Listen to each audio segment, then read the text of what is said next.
La Grande Motte, un rêve pharaonique. Une cité de l'héros sortie de terre en quelques mois. Rencontre avec des habitants fiers de leur ville. Courbe, angle droit, pyramide. C'est un exploit, une œuvre à l'échelle d'une ville. Pour beaucoup, la Grande Motte n'est que tourisme de masse et tours de béton. Mais quand on s'y intéresse, la Grande Motte, c'est bien plus que cela. Et la visiter, c'est l'aimer. L'emblème de la Grande Motte, c'est avant tout sa célèbre Grande Pyramide. Et qui mieux que Jean-Marc, passionné de la ville, pour nous en parler. Ce qui est intéressant, on le voit très bien ici, c'est la forme de la Grande Pyramide. Alors cette forme, c'est la forme inversée du pic Saint-Loup. Le pic Saint-Loup, c'est la montagne des Montpelliérains. On dit que tout homme a besoin d'une montagne dans son paysage et dans son panorama. Pour les Montpelliérains, c'est le pic Saint-Loup. Et pour les grands Mottois, c'est la Grande Pyramide. Avec ses 15 étages et son éperon pentu à 60 degrés, la Grande Pyramide fait le lien entre les quartiers du Levant et du Couchant. À l'est, les pyramides sont dites masculines avec des angles. Et à l'ouest, les pyramides sont dites féminines avec des courbes. Et le tout est habillé de motifs en béton symétriques, parfois farfelus pour ne pas dire abscons. Alors c'est vrai que sur la Grande Pyramide qui est derrière nous, on a donc la fameuse modénature, c'est-à-dire ce sont ces formes qui sont présentes et reprises sur les façades et qui vont donner du rythme. Nos touristes et nos visiteurs voient souvent effectivement le haut et le bas d'un bikini, donc ça c'est assez amusant. Adulé ou détesté, la Grande Pyramide fascine. Georges Roche y habite depuis 40 ans et il n'échangerait sa place pour rien au monde. Nous, on en a vu jusqu'à l'école de voile.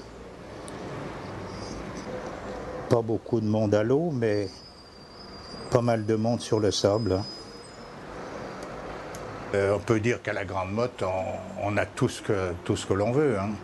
C'est bien les commerçants et en plus, bien qu'on soit 8000 habitants à l'année, c'est tellement étendu que c'est assez calme. Je ne voudrais plus changer pour tout l'or du monde. C'est vrai qu'à la Grande Motte, Georges a un cadre de vie fabuleux. La construction de cette ville prend place dans un projet pharaonique d'aménagement de la côte méditerranéenne, la mission Racine. Il y a encore 60 ans, la Grande Motte, c'était des étendues désertes, inhospitalières, en bord de mer. Et Jean Balladur a eu la chance extraordinaire de réaliser le rêve de tout architecte, maîtriser de A à Z la création d'une ville, être l'auteur d'une œuvre totale. Et c'est le seul exemple dans toute la France. Les travaux débutent en 1966. 2 ans plus tard, les premières pyramides sont habitées. À l'époque, la Grande Motte attire. C'est toujours le cas aujourd'hui. Marie-France, par exemple, a tout quitté pour venir s'y installer en 1995. Chaque matin, je me dis que j'ai vraiment bien choisi ma destination, mon cadre de vie. Et non, aucun regret. C'est vraiment une vie.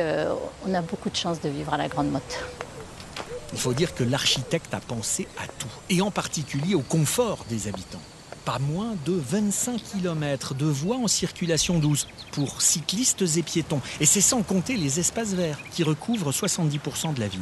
On est vraiment dans l'idée d'une ville qui est vouée effectivement aux vacances, à la famille, puisqu'encore une fois, on imagine bien ici les enfants se balader, pouvoir s'égayer sans problème, sans que les parents aient d'arrière-pensée, notamment sur le danger que peut constituer l'automobile.